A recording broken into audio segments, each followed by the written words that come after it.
Welcome aboard the Ear to There podcast, the podcast that'll help you vacation like a pro in any Disney destination.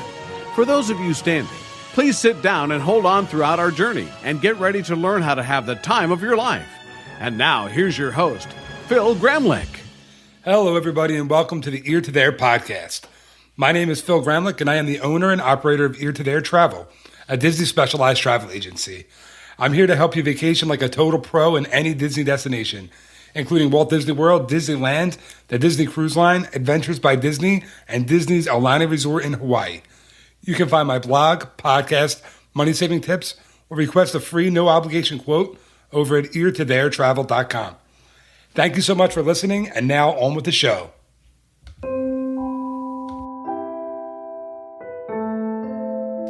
A vacation to the Walt Disney World Resort is a lot of things. It's exciting, fun, memorable, and if you're not ready for it, it can be a little painful as well. So many first-time guests or even seasoned veterans don't realize just how much a trip to Walt Disney World is going to take out of them. It's best to be prepared in advance for how much walking can go into a Disney vacation. Joining me tonight to talk about healthy moving in Walt Disney World are three ladies who know an awful lot about the Disney theme parks and how to move through them. First, in no real order, is the brains behind the brawn of the Chad Miller Auto Care in San Antonio, Texas. Allie Miller, welcome to the podcast. Thanks, Phil. It's good to be here. Awesome. Thanks for coming on. I really appreciate it. Next up, I'd like to welcome an ACT and SAT prep expert who has an online course at higherscorestestprep.com. Lauren Gaggioli, thank you for coming on the podcast. Thanks for having me, Phil. Excited to be here. All right, and I'm stumbling through the intros, but last but clearly not least is Mrs. Healthy Moving herself, Jen Hoffman. Jen is a certified personal trainer, yoga teacher, and the founder of healthymoving.com. She also lives a stone's throw away from Walt Disney World and walks there several times a week with her husband and three kids. Jen, welcome, and thank you for joining us. I'm thrilled to be here. Thanks for having me, Phil. All right, well, thank you guys for coming on. I really appreciate it. So what we wanted to talk about tonight was that a lot of people don't realize that it's really hard to go to Walt Disney World, spend a lot of time there on vacation, and not feel like you need a vacation from your vacation as soon as you get home. So we wanted to just talk about a little bit how to take some of that stress off your body while you're on vacation. It sounds kind of funny, but it's true. You do, if you're not prepared for it, you can kind of take a beating while you're there. Your legs, I think you walk like 10 miles a day when you're on vacation there. So, yeah, we just wanted to talk a little bit about how to, ease the wear and tear on your body when you're there on vacation. I think it's really funny, Phil, when I'm walking through the park and, I'm just coming over there at the end of the day, but usually we're walking in the evenings and I can tell people are struggling. They're limping, they're holding their backs. Yeah, they have that short fuse. I can just tell it's a physical toll that they might not have been prepared for. Yeah, and it's not just the physical toll of having children behind you the entire time either. It's actually, you really do. You walk way more than I think a lot of people are prepared for. And that's kind of the first thing we wanted to talk about was just the walking. Like if you're like, I'm a runner, so I run in, distance races and all kinds of things. And it's not the same kind of movement when you're used to running and used to, going long distances. Then it's not the same thing when you're walking all day in the parks, really. Yeah, it's like I think that most people have a lifestyle where even if they're regular exercisers and, they go to the gym or like you said, run and stuff, they do that in bursts. Right. So they do 30 minutes or an hour of a workout. And then when they come to Disney World, and then they spend the rest of their day sitting or working at their desk or whatever. And then when you come to Disney World, it's really like a totally different beast because you're up and about for the vast majority of the day. And the funny we should be able to do that with pretty relative ease. But because of how most of us live our lives, it's pretty difficult to transition to that just for vacation. Yeah. But people can do lots of stuff like, taking short walks in the middle of the day for like a couple of months. I mean, I know people plan out their Disney vacations long in advance. So they can start like ahead of time, like taking walking breaks. Even instead of like trying to walk big, long stretches, instead doing like, setting an alarm on your computer or your phone that you're just going to get up and walk for 5 or 10 minutes every 90 minutes or 2 hours. It seems like it's a small thing, but it really could have a big impact on helping to make your body more prepared for the amount and way that you walk on a Disney vacation. And side effect, it's not only good for your vacation, it's super fantastic for your health as well. Yeah, I find myself as just, doing my job, I'll find myself sitting for, 60, 90, an hour and a half at a time. Well, an hour and a half is 90 minutes. That wasn't very intelligent of me. But 2 hours at a time. And then I'll realize it. I'm like, oh my God, I've been sitting here for 2 hours. My neck is killing me. My back is killing me. I'm sitting in a recliner. And, you don't realize it. Then all of a sudden you pick up and you go to Disney and you're walking for 6 straight hours. It's completely, it's crazy. It's way different than what you're used to. So Absolutely. I visited Disney World for the first time as an adult, actually on my honeymoon, and we wore a pedometer and walked 49 miles in 4 days because I was so determined to see as much as I could. Right. And so I basically did the dopey challenge without any training, and I came home and wanted to die. Yeah, you really don't realize it. No, but it put it in perspective when I found out, what the dopey challenge is. I was like, wow, I've already done that. Yeah, Just got to do it all at once. Nobody should ever sign up for that. I'm just kidding.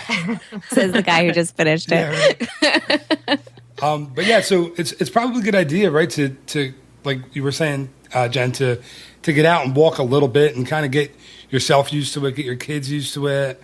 Yeah, I think it's a good point about the kids too, because I think, you want to do everything you can to prepare your kids for a good vacation, not just for them, but for you as parents as well.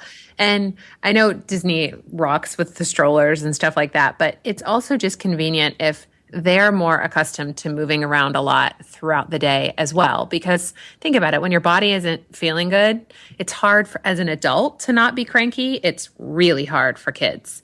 So taking them on walks and stuff like that. Plus, it could be good motivation to get them to walk in general. Yeah. If you say like, hey, we're practicing for our Disney vacation, then maybe they'll happily go on a family walk. Right. And that's what I did with my daughter. She, I put this on Facebook and social media and stuff, but I don't advertise it. But she had a lot of struggles with, she was in speech therapy, vision therapy, physical therapy, and occupational therapy. So she's at a long road. She just turned 5, and we signed her up for the Mickey Mile this year. And that's exactly how I got her ready. We said every day, all right, we're going to go out, we're going to walk, we're going to do our Disney practice, because she knew she was getting a medal. She was so excited to get a medal at the end of the race. And she, wouldn't you know, it ran the entire mile. I was so proud of her. It was really, it brings tears to my eyes now thinking about it. It was one of the coolest moments for me as a dad to. I kept asking her, and I did it with her, and I kept saying, you want to take a break? Let's take a walk break. And she was like, Dad, I want to run. And she made it the entire way. It was really cool. That's so awesome. Yeah. So, all right, so walk. That's a good thing. Make sure you get the practice in and make sure you're moving and walking and everything. And all right, so what else? What other kind of tips do we have that I'm looking at our list if anyone wants to chime in here? Well, you have the list, and I don't have it in front of me, so, let's caught red-handed. All right, so let's go from something that's kind of close in walking to hydrating properly, because in Central Florida it's really hot a lot of the year, and I think there's a lot of people that don't realize just what dehydration can do to you when you're in that kind of temperature, in that kind of humidity. And not being prepared for it's really a big problem. Absolutely. I think that drinking enough water, and I don't know why this is the case for me, but especially when it's really humid, I know I'm sweating a lot, but the air feels the same as my body. So, it's like you're swimming through the air. So I don't think I realize quite as much, I don't get as thirsty. But it's true that you do have to keep yourself and your kids hydrated. I mean, talk about cranky. Nobody's cranky like me when I haven't had enough water. So I think one of the things that deters a lot of people probably from drinking enough water is the cost of a bottle of water in a Disney park, which I think is, it's one of those things where like if we go, our plan is to buy a bottle of water and then just refill it at the fountains the whole day. Like that's generally what we do. But there are other options. I mean, there are so many filtration bottles online that you can get that are reusable. You can fill them up in your hotel sink and, it filters out any of that kind of yucky flavor. But that's one of our favorite tricks is to just reuse that water bottle. It's so simple, but it actually ends up saving you a lot of money. And then you're not going, well, do I want to drink water? It's going to be $4 or whatever.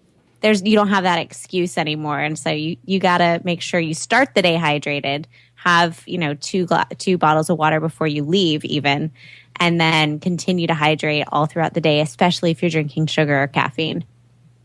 Or alcohol, as I was just going to say, or alcohol.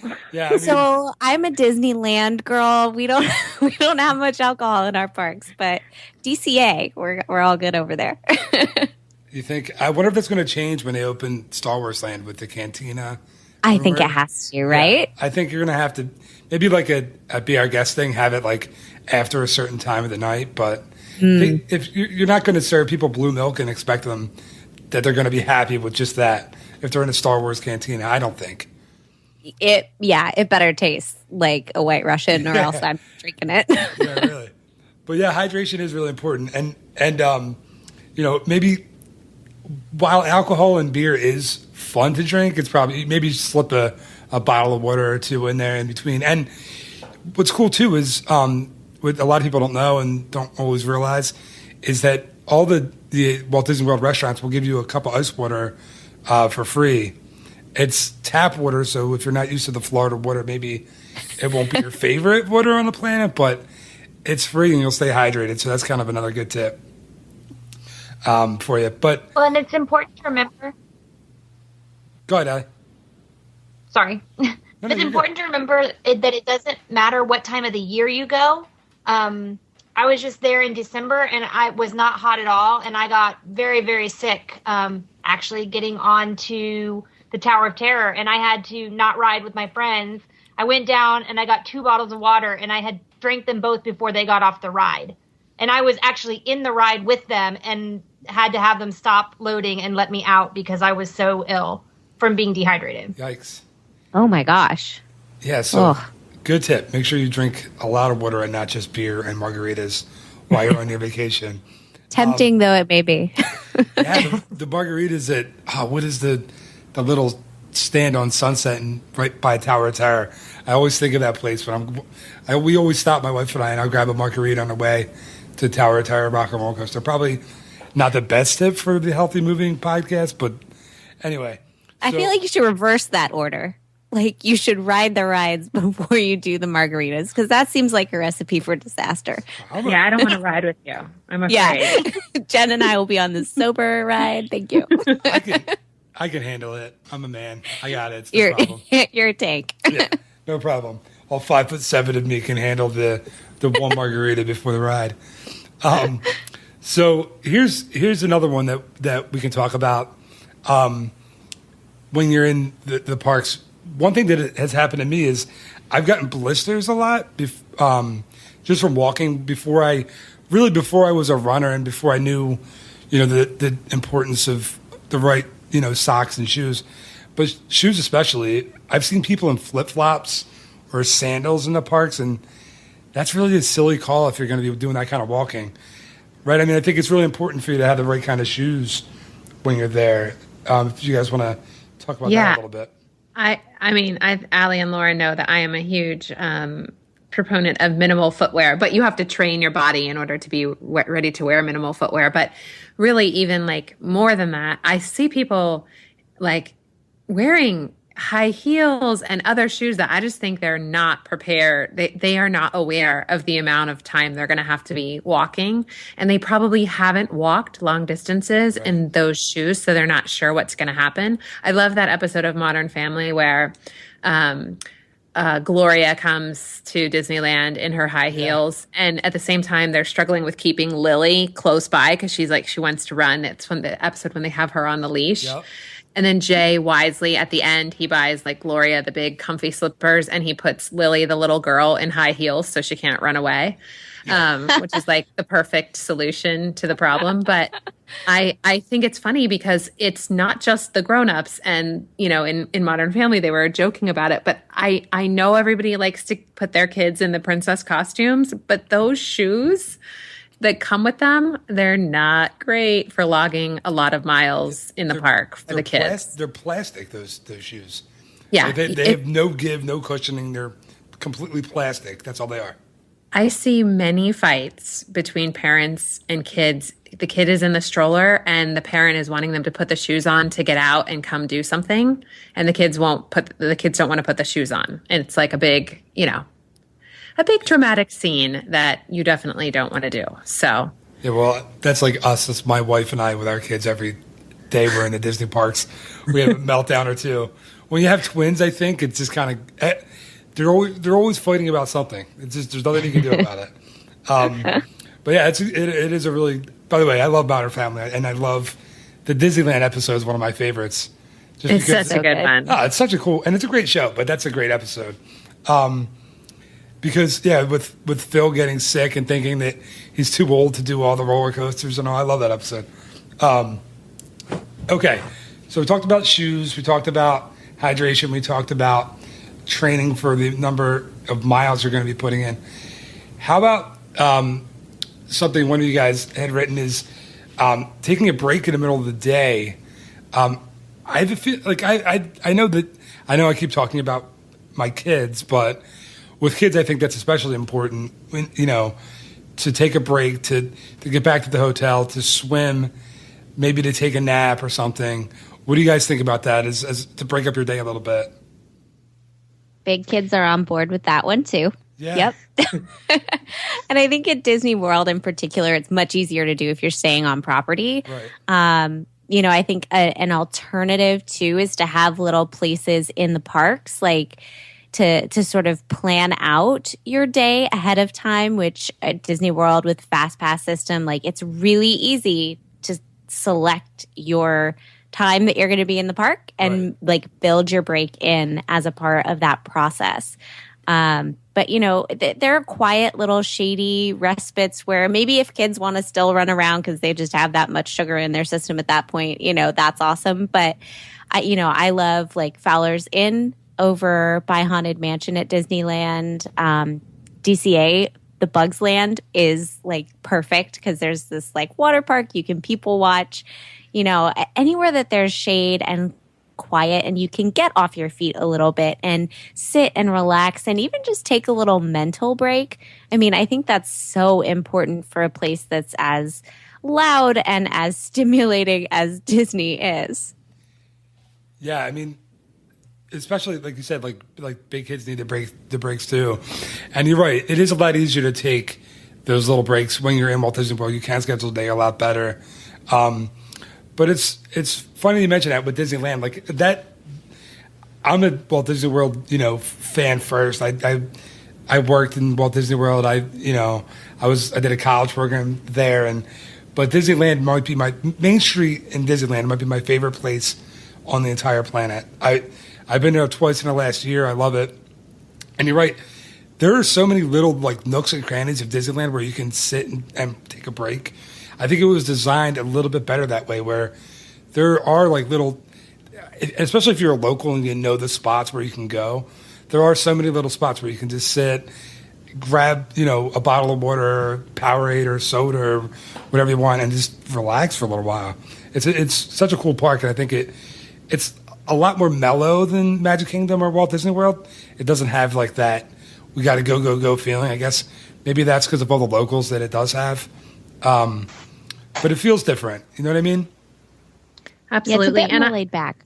Yeah. Yeah, it is. And I think that at either place, that when you take those little breaks in those moments, like oftentimes that's where the most memorable, magical moments happen.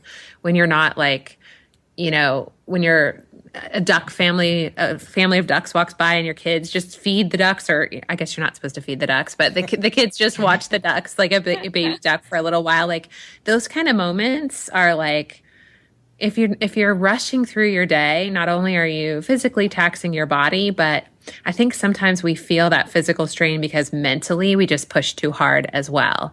And those little spots of like taking a pause are so good for the body and the mind. Yeah, it's funny that you said that too, because Disneyland does really, it has those moments where I remember we were there, I think it was on our honeymoon. My wife and I were sitting, it's not called Casey's Corner there, right? It's Coke Corner, I think, or Refreshment Corner, whatever they call it. I think it's officially Refreshment Corner. But we're sitting there just, I think we each had a bottle of water, and we're just hanging out, taking a break on Main Street. And out of nowhere, that's the cool thing about Disneyland, that the characters, out of nowhere, Mary Poppins is just walking right by us. No fanfare, no big line of people chasing her. Just kind of walking down Main Street by herself. And that's what like what you were saying, Jen, like those moments, if you stop and take a break, those things, you'll miss those if you're running to Big Thunder Mountain or something like that. You really will. And I think you can sort of strategically plan your attractions too. If you're going to do, one or two of the bigger ones where you're going to be standing for a long time in line, maybe then it's time for a Hall of Presidents or a Carousel of Progress where you get 14 to 19 minutes. Or I also like the America Pavilion at Epcot for that. And people rag on Ellen's Energy Adventure, but I tell you what, at about 4 o'clock after a day at Epcot, that 29 minutes not on your feet is really quite a saver. You could almost do it twice. Maybe you could almost do it twice. I'm just there for the dinosaurs. I'm supposed to be selling Disney, and I'm like, yeah, no, don't do Ellen twice. But no, you're right, and it's really neat to be able to go into one of those things and take a little break. And Hall of Presidents especially, I know there's a lot of jokes made about it, about people going in there to take a nap because of the air conditioning. But it is a nice place to get off your feet, and it is a good show. It really is, especially if you don't. Breastfeed there. What's that? I'm sorry. You can breastfeed there. I've done that. I mean, Allie, when you gave your list, I was like, oh yeah, that's a fellow breastfeeding mom right there with her list. I've never breastfed in Hall of Presidents, so I can't really say that. But me neither, Phil. Yeah, I mean, that's good. That's really good that you can. I'm excited for you guys. There are people for whom that's important. No. I'm sure. I'm positive that there are. I'm just saying that's not something I usually look for in an attraction, but that's awesome that you can do that. It really is. All right, so after the breastfeeding talk, let's move on a little bit to, as I'm red and embarrassed, let's move on to, speaking of red and embarrassed, the sun in Florida is something that you really have to worry about. The heat, the humidity, and not just kids, again, just a lot. I think a lot of people go down there, I think they have their little tan from the spring and don't expect and don't realize how strong the sun can be in Central Florida. It's way different than anywhere else you are. I mean, unless, you're used to, you're from, Mexico or somewhere, equivalent. I'm from the Northeast, and if I think I have a tan, no way. When you get down to Florida, I put on the SPF 50 and I kind of avoid the sun. I mean, I'm Irish and German, right? So I avoid the sun anyway. But you could burn, like really bad. And the heat and the humidity, and especially in the middle of the summer, it's something you really have to watch out for. Absolutely. I see people lately, a lot of people are using those. I haven't ever used one, but you guys probably know what they are, those cooling towels. Yep. I don't know anything even about where you can get them, but they're like becoming. I'm waiting for the Disney branded cooling towel to be available in the shops. I'm sure that's just around the corner, because a lot of people are using them in the parks now. Try to combat the heat a little bit with their own little air conditioning. Yeah, I've seen. I know. I'm sorry. Go ahead. There's another tip of, I think it was in Lou's book, 102 Ways to Save for a Nap Walt Disney World. He talks about, and it's like, this is brilliant. Just like refrigerating a washcloth the night before, and then you just take it in a Ziploc bag. And when it's time to pull it out, you've got it there, ready and cool. But I think, this is nicer because they're dry. You're not carrying around this like wet washcloth with you all day. But yeah, if the Run Disney races are any indication, those towels are coming because they gave them away at the end of the Wine and Dine. So I think you're right, Jen, that they're not going to pass up that opportunity. No, they never miss one of those opportunities. No, they don't. And I think this is something we get a lot of in South Texas. So I think it's important to remind people that there are unexpected places where you will get sunburned if you do not carefully apply your sunscreen, like the top of your ears and your knees. I mean, crazy, crazy places, because you forget that the asphalt and all the stuff is reflecting that light back on you from the bottom.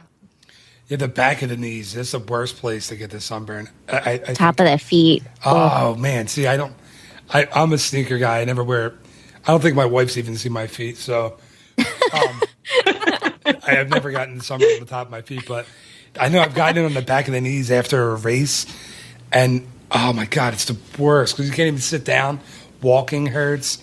Yeah, so it's super important to make sure you're careful about the sun, and you really can. You can get sick. I mean, it's excuse me. I feel like this has all of a sudden become the why you shouldn't go to Disney podcast, but it's really not. We're just trying to help people who aren't used to it. Yeah, you just want to be prepared. Yeah, I mean, it is. It's a lot to take on in a trip. There's a whole lot of stuff that you kind of don't account for before you go. I find that a lot with people too that I'm helping plan. They, it just, I don't know. You don't expect a lot of the things that you're going to run into. So it's nice to talk to someone or listen to a podcast like this where people who have been there before can kind of help you out. All right, so here's one that I don't partake in, so I want to let you guys talk about it a little bit, and that's the spas in Walt Disney World apparently are amazing. I've never been to one of the Disney spas, so I don't know if you guys have or you haven't, but I'd love to hear your thoughts on going to a spa in Walt Disney World. I don't know about Lauren and Allie, but I'm a local, and I go to Senses at the Grand Floridian for all special occasions. It's on regular notice in my family that Mother's Day, birthday, any occasion, I want a Senses gift card. It's really, I've had a lot of massages and been to a lot of spas in my days, like in Vegas and New York City and other places. It's a really great spa. I mean, it's a little bit more money, but annual pass holders get a discount there. So that's important to remember. But it's really, especially since they kind of did the rebranding and came out with it as Senses, it's pretty amazing what they do to kind of speak to all of your senses, like with the food and the smells and just everything. It's a really wonderful experience. I love it. Lauren and Allie, have you guys ever been to any of the Disney spas? I think my mom took me to Senses way back in the day, and I was like 10 maybe, and I think I got a pedicure. But I can't think of anything more amazing at the end of a day at Disney than having someone massage your feet. Like, that just sounds like heaven. So I would totally be down for that. I think a lot of people mistakenly think I want to book my spa thing at the beginning of my vacation to try to transition to vacation. But I really think you want to book a spa time at the end of your vacation because then your body gets like a nice massage after this thing that you don't fit, this physical challenge basically that you aren't normally used to. And if you can't go to one of the Disney spas and you're flying out of Orlando Airport, those little quick service pedicure places in the airport can really just they give a great foot massage, and they're fast. Like just after you've gone through security and you're waiting for your plane, you can hop in there for a quick spa pedicure and get a nice foot massage at least that way too. But I think it's the end of the trip that you want to book your spa time instead of the beginning. I would agree with that. Absolutely. And now all I can think of is Pulp Fiction when the foot massage, and I'm the foot master. I've never had a foot Is it really massage. a bad time for a spa treatment? I'm kind of leaning toward no on that one. Yeah, you have a good point. So I guess that's what the three of us are going to be doing the next time we get together. Yes, ma'am. You know down it. for that. I'll be a trader. I'll be a Trader Sam's waiting for you guys to get finished Sounds with your good. massage. All right. Well, I think that. Wait, I should say about Sorry. the Sense Spa too. They have like a spa, like a whirlpool. Like once you have a treatment booked, you can use their facilities the entire day, and they have a ton of stuff over there that you can use to just like basically have a nice relaxing time. So, all right, end of the commercial for that. Jen is a fan. Yeah, well, that's very cool. Well, all right, guys. Well, I think we covered pretty much everything that we wanted to, and we're right on time too. I didn't go way too long with this podcast, which is great for me. Thank you guys for joining me. I really appreciate it. I know you guys are busy, and you all have your own businesses to run and your own things that you could be doing tonight. So I really appreciate you taking the time to come on and help me out and do this with me. I appreciate it. No problem. More than Our happy pleasure. to. And I also just wanted to say, Phil, that just so that your awesome listeners could have like some actual stretches and exercises that they can do while they're in the park and beforehand, I put together a little like freebie that they can check out at healthymoving.com/Disney. And it's just like some stretches and exercises that they can do before they go, and also that they can like sneak in while they're waiting in line and even in the hotel room at the end of the day to help make sure they don't need a vacation from their vacation. Awesome. Jen, thank you. And so everything can be found over there. You said at healthymoving.com, and that's the best way for everyone to get in touch with you, right? Healthymoving.com/Disney. And that's where, you can connect with me there. Awesome. Thanks. And so, Allie, short of someone breaking down in San Antonio, I want to make sure everybody who's listening or will be listening in the future, if you're anywhere near San Antonio, Texas, to make sure you go to Chad Miller Auto Care for all your car needs. Allie's awesome. Her husband, Chad, is awesome, not R. And thank you so much for being on. I really appreciate it. Yeah, no problem. Thanks a lot. And thank you, Lauren, for being here. And how can people get in touch with you? So probably the best way is to come over to higherscorestestprep.com. I have a college checklist podcast link there. People have college-bound students and want information in podcast form. It's really easy to digest. So that's also free on iTunes and Google Play and all that good stuff. So College Checklist Podcast or higherscorestestprep.com. That's where I live. Awesome. Well, thank you guys all for being here again. I really appreciate it. And I'll see you soon. Thanks a lot. Thanks. Thanks, Phil. That'll do it for this week's episode of the Ear to There podcast. Thank you so much for your time, and I hope you had as much fun listening as we had talking about this topic. If you enjoyed the podcast, please check out the blog over at eartotheretravel.com. It's full of interesting articles, fun stories, Disney recommendations, and a lot more.